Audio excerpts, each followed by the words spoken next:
Greater Idaho movement to absorb rural Oregon counties bad for the country. Top Dem warns. Measure calling for formal talks between western states about moving border makes way to Idaho Senate. A campaign to have rural eastern Oregon secede from the blue state and join more conservative Idaho has virtually no chance of becoming a reality, according to Idaho's top state Senate Democrat. I'm very pleased this measure has virtually no chance of advancing into reality. Idaho Senate Minority Leader Melissa Wintrow, D., told Fox News Digital, "It would be bad for all involved and bad for the country, and I am opposed to it at all levels." Wintrow was referring to a resolution making its way through the Idaho legislature that wouldn't move the Idaho-Oregon border, but rather call for formal talks between the state's legislatures about relocating the boundary line. Last month, Idaho's House of Representatives passed the bill, which will now be debated in the state Senate. It's unclear if the bill will pass the Idaho Senate, but the chamber is, like the state's House, dominated by Republicans. Backers of the resolution support the so-called Greater Idaho movement, which seeks to incorporate about 13 Oregon counties, or 63% of the state's landmass and 9% of its population, within Idaho's borders. Proponents of the idea argue it's about maintaining more traditional values, preserving a certain way of life, and being properly represented by the state's lawmakers. Yes, I am supportive of the Greater Idaho idea. Idaho Rep. Juby Boyle, R., told Fox News Digital, "I'd have lived along the Oregon border my entire life, so have many East Oregon friends. They have been quite frustrated with the liberal I-5 Western Oregon corridor running their state and completely ignoring their values and needs. They have finally come down to asking the voters, county by county, if they want to join Idaho.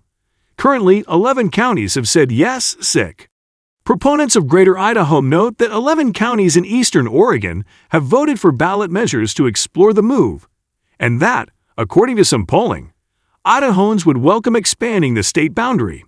In Oregon, meanwhile, polling has shown a roughly equal number of voters support and oppose the idea, with about 1/5 of the population undecided. Boyle argued the plan would be a win not only for eastern Oregon, but also for Idaho. Advantages for Idaho are gaining citizens with like-minded conservative values, gaining another congressional seat, moving the Oregon lethal hard drugs several hundred miles away from Idaho's population center, allowing these new Idaho citizens to remain in their existing homes and generational old ranches, which relieves the pressure on the Idaho housing market, and brings more businesses, jobs, and innovators into Idaho, she said.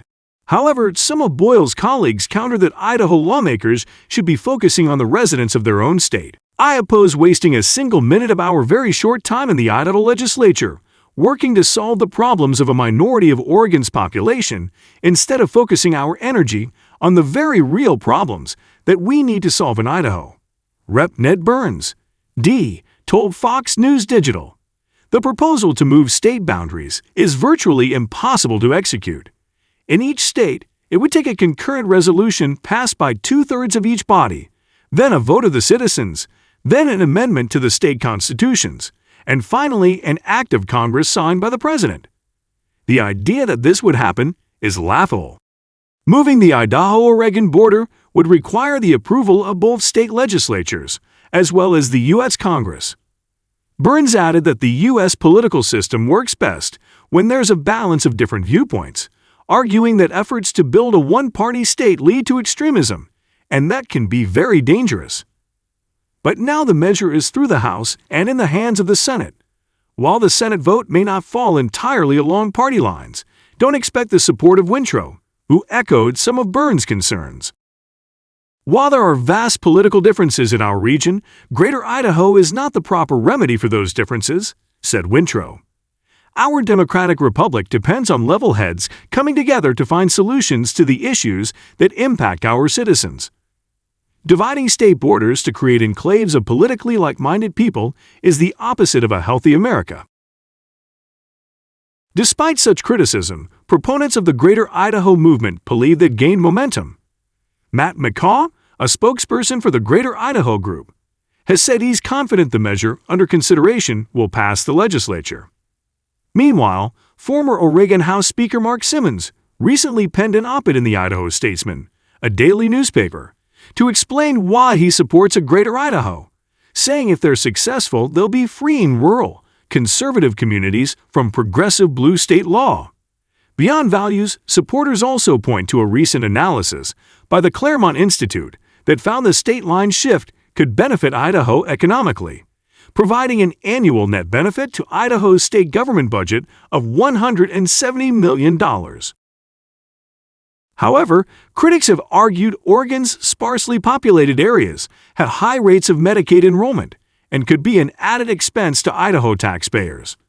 A greater Idaho would be as big as Montana and twice as populous, with the new land increasing the state's population by about 21%. Will it ever happen? Asked Boyle. We won't know unless we give it a try. Our Idaho Legislative Memorial is simply saying to Oregon that we are willing to talk about the possibility and what that would look like.